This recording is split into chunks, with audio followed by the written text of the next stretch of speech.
शुतुरमुर्ग यदि आंधी आती है तो बालू में मुंह घुसा लेता है और समझता है कि आंधी खत्म हो गई। तो ये बालू में मुंह घुसाने से बिहार सरकार की कारस्तानियों का पर पटाक्षेप नहीं हो सकता। लालू जी ने कहा ना कि रोटी एक तरफ जल रही थी तो हमने पलट दिया, यही मेरा कसूर है। तो रोटी फिर जल रही है, उसे पलटने की ज़रूरत है। मेरे साथ बात करने के लिए मौजूद है राजद के विधायक आलोक मेहता जी। आलोक मेहता जी, विधानसभा का शीतकालीन सत्र स्थगित हो गया है। ऐसे में 5 दिन में 2 दिन तो ऐसे निकल जाएगा। किस तरह से जनहित के मुद्दे उठाए जाएंगे? देखिए, ये सत्र ही कम समय का है। शीतकालीन सत्र हो या कोई सत्र हो, उसकी मतलब मियाद बड़ी होनी चाहिए ताकि जनता के मूलभूत समस्याओं को हम पर्याप्त समय रखते हुए वहाँ पर रख सकें। लेकिन ये नई बात नहीं है।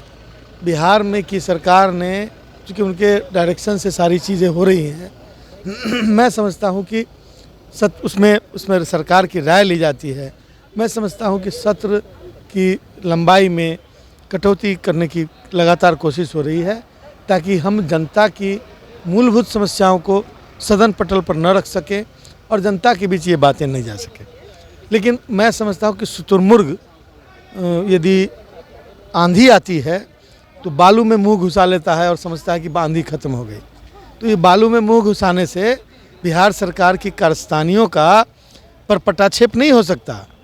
जनता इन बातों को जान भी रही है और किसी न किसी माध्यम से उनके पास 65 लोगों की मृत्यु हुई जहरीली शराब पीकर। सरकार ने अभी तक जिम्मेवारी नहीं ली। यह बहुत खेदजनक बात है और सरकार में चूँकि वो हैं, इसलिए इनकी जिम्मेवारी उन्हीं को लेनी होगी।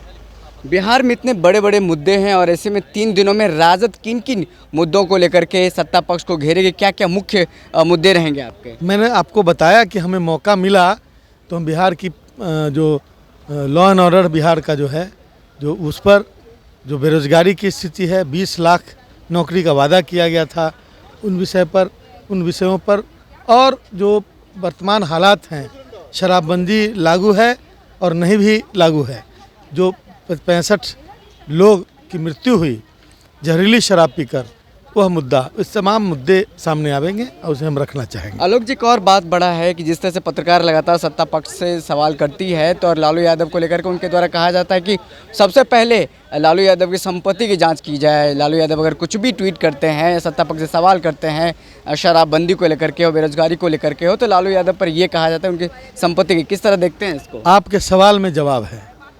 ये जब कभी भी अपनी भूमिका में हम होते हैं, हमारे नेता प्रतिपक्ष के नेता होते हैं, तो सरकार के पास वही हथियार है उनको अटैक करने का। वो उसका जवाब जनता को देने के बजाय जो सवाल कर रहा है उसके साथ विंडिक्टिव होते हैं, उनके साथ हिंसक एक तरह से होते हैं और उन पर अटैक करते हैं। आप हिस्ट्री देख लीजिए ना, लालू जी ने समाज के छूटे हुए लोगों की बात उठाई, सामाजिक न्याय की बात की और उसे लागू किया ज़मीन पर, तो उन्हें जेल जाना पड़ा। और तेजस्वी प्रसाद यादव हैं या और भी लोग हैं जिन लोगों ने भी उठाई, सारे जेल के सलाखों के पीछे हैं। मुलायम सिंह यादव, मायावती, सब पर केस है। क्यों है? वो इसलिए है कि वो उनके मतलब जनता के हित को लेकर जो बातें उठाती हैं, सत्ता पक्ष नहीं चाहता कि बातें उठाई जाए, जन सरोकार की बातें समाप्त हो जाए और सिर्फ फेनेटिक बातें रहें जो जनता को हम लुभाने के लिए समय समय पर इवेंट मैनेजमेंट करके और हम सत्ता में वोट लेकर और सत्ता में चले आए। यही प्रयास रहा। आखिरी सवाल आलोक जी की बिखरा हुआ विपक्ष कैसे सरकार को घेर पाएगा? कांग्रेस अलग है, आप लोग अलग हैं। देखिए, घेर पाएगा बिखरा हुआ विपक्षी एकता राष्ट्रीय पैमाने पर होनी चाहिए, मैं इस मत का हूँ। और इससे सत्ता में, जैसे लालू जी ने कहा ना कि रोटी एक तरफ जल रही थी तो हमने पलट दिया, यही मेरा कसूर है। तो रोटी फिर जल रही है, उसे पलटने की ज़रूरत है और मैं इस पक्ष का हूँ कि विपक्षी एकता होनी चाहिए और हमें पूरी उम्मीद है कि आने वाले दिनों में विपक्षी एकता होगी।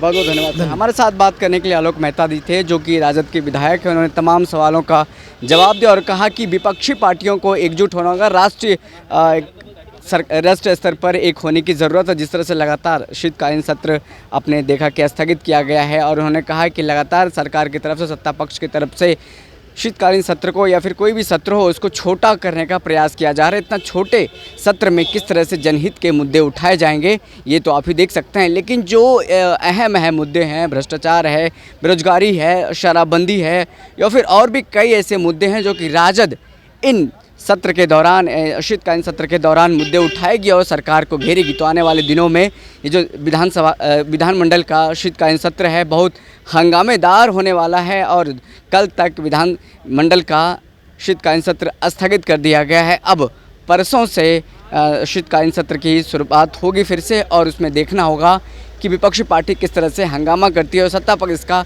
किस तरह से जवाब देती है। बने रहे हमारे साथ, बहुत बहुत धन्यवाद।